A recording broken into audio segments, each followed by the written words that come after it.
ঘড়ির দাম 20% বৃদ্ধি পায়, তারপর আবার 20% হ্রাস পায়, তাহলে আসলে দাম কত শতাংশ হ্রাস বা বৃদ্ধি পায়? উত্তর: ধরি আমরা এখানে ধরে নিই ঘড়িটির প্রাথমিক মূল্য 100 টাকা। ধরি ঘড়িটির প্রাথমিক মূল্য মানে একদম প্রথম দাম ইজিক্যাল টু 100 টাকা। তাহলে তারপর কি বলেছে যে ঘড়ির দাম 20% বৃদ্ধি পায়, 20% বৃদ্ধি পায়। তাহলে প্রথমে 20% দাম বৃদ্ধি পায়, তার মানেটা কি? 100 টাকা দাম হলে বৃদ্ধি পেয়ে হয় 20 টাকা, মানে 100 যোগ 20 মানে হচ্ছে 120 টাকা। 1 টাকা দাম হলে বৃদ্ধি পেয়ে হয় 120/100 টাকা।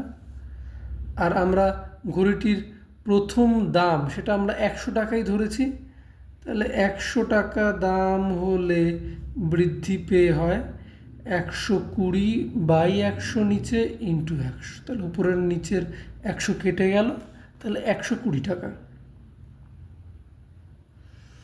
এবারে প্রশ্নে বলেছে যে প্রথমে 20% বৃদ্ধি পায়, তারপর আবার 20% দাম হ্রাস পায়, তাহলে বৃদ্ধি পেয়ে দাম হয় 120 টাকা। এবার এই 120 টাকার উপর আবার 20% হ্রাস পেয়ে কত দাম হয় সেটা বের করব। তাহলে তারপর আবার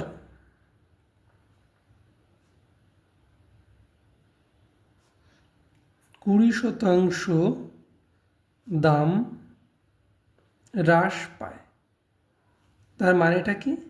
তার মানে হচ্ছে 100 টাকা দাম হলে হ্রাস পেয়ে হয় 100 মাইনাস 20, যেহেতু 20 টাকা কমেছে মানে হচ্ছে 80 টাকা। 1 টাকা দাম হলে হ্রাস পেয়ে হয় 80/100 টাকা। আর 120 টাকা আমাদের লাস্ট দাম ছিল, তার উপর আবার 20% দাম হ্রাস পায়, তাহলে 120 টাকা দাম হলে হ্রাস পেয়ে হয় 80 × 120/100 টাকা। নিচের দুটো শূন্য উপরে দুটো শূন্য কেটে গেল, 8×12 = 96 টাকা। তার মানে এখানে দেখা যাচ্ছে যে প্রথমে একদম শুরুতে দাম ছিল 100 টাকা, সেটা 20% বা 20% বেড়ে হয় 120 টাকা, তারপর আবার 20% কমে হয় 96 টাকা। অর্থাৎ 100টা জিনিসের মানে 100 টাকা জিনিসের দামটা লাস্টে গিয়ে দাঁড়ায় 96 টাকা। তাহলে আমাকে প্রশ্নে জানতে চেয়েছে যে দাম কত শতাংশ হ্রাস বা বৃদ্ধি পায়। তাহলে এখানে 100 টাকা পূর্বের দাম মাইনাস 96 টাকা মানে বর্তমান দাম বাদ দিলেই কত টাকা হ্রাস বা বৃদ্ধি অ্যাকচুয়ালি সেটা পেয়ে যাব।